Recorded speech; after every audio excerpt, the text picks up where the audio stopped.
അവൻ പറയണതൊക്കെ ഒരു പൊട്ടനെ പോലെ കേട്ട് ഞാൻ അങ്ങോട്ട് സഹിക്കും. എന്തെല്ലാം ദോഷമുണ്ടെങ്കിലും അച്ഛന്ന് പറയാൻ ഒരാളുണ്ടല്ലോ, അതിന് ഇത്രയെങ്കിലും സഹിക്കണം. പ്രേമ ഇപ്പൊ എവിടെയുണ്ട് ശ്രീധരമാമ? നിനക്ക് വേറൊന്നും ചോദിക്കാനില്ലേ? അല്ല, എനിക്കറിയണം. അവള് ജീവിച്ചിരിപ്പുണ്ടോ അതോ മരിച്ചോ? മരിച്ചിട്ടുണ്ടാവില്ല. മരിച്ചാൽ പിന്നെ ശവത്തിന് വില പറഞ്ഞ് വിൽക്കാൻ പറ്റില്ലല്ലോ. അത് എത്തിച്ചേരാണ്ടിരിക്കൂ. അവൾക്ക് എന്താ ശ്രീധരമാമ ഇങ്ങനെയൊക്കെ തോന്നിയത്?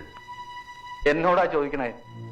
ഏച്ചു കെട്ടിക്കൊടുത്തൊരു ബന്ധം പൊട്ടിച്ചു പോവാൻ എന്താ വിഷമം? വെറുതെ ഒരു പോലീസുകാരനെ തല്ലുകൊള്ളണ്ടാന്ന് വിചാരിച്ചു കാണും. ആ കുട്ടിയുടെ കാര്യങ്ങൾ ആലോചിക്കണ്ടേ? ഒരുപാട് കാര്യങ്ങൾ മനഃപൂർവ്വം മറന്നു കളയാ. ഒന്നും ഓർമ്മിപ്പിക്കണ്ട എന്നെ. ഞാൻ നാട് വിട്ടത് പ്രേമയെ ചതിച്ചിട്ടാണെന്ന് ശ്രീധരമാമ വിശ്വസിക്കുന്നുണ്ടോ?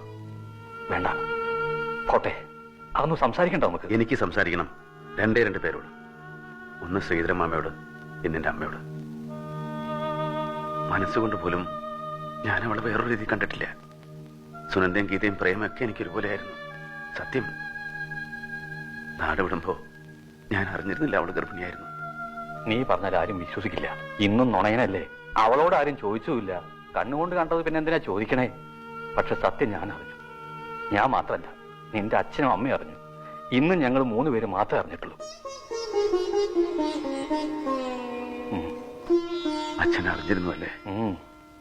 അത് മതി. നിങ്ങൾ 3 പേര് മാത്രം അറിഞ്ഞാൽ മതി. ഇതെങ്കിലും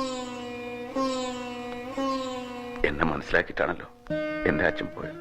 ഇത് മാത്രമല്ല, അച്ഛൻ ഒരുപാട് കാര്യങ്ങൾ മനസ്സിലാക്കിയിട്ടാ പോയത്. വെളുത്ത മുഖവും വെളുത്ത ചിരിയായിട്ട് പലരും മാന്യന്മാരായിട്ട് ജീവിക്കട്ടെ. നമ്മളൊക്കെ വിഡ്ഢികളെ പോലെ കഴിയുക, ഒന്നും അറിയാത്ത മാതിരി. നീ ഇങ്ങനെ ആയിപ്പോയില്ലെന്ന് സങ്കടം മാത്രമേ ഞങ്ങൾക്കൊക്കെ ഉള്ളൂ. അവസാന കാലത്ത് നിന്നെ ഓർത്ത് ഒരുപാട് സങ്കടപ്പെട്ടിരുന്നു നിന്റെ അച്ഛൻ.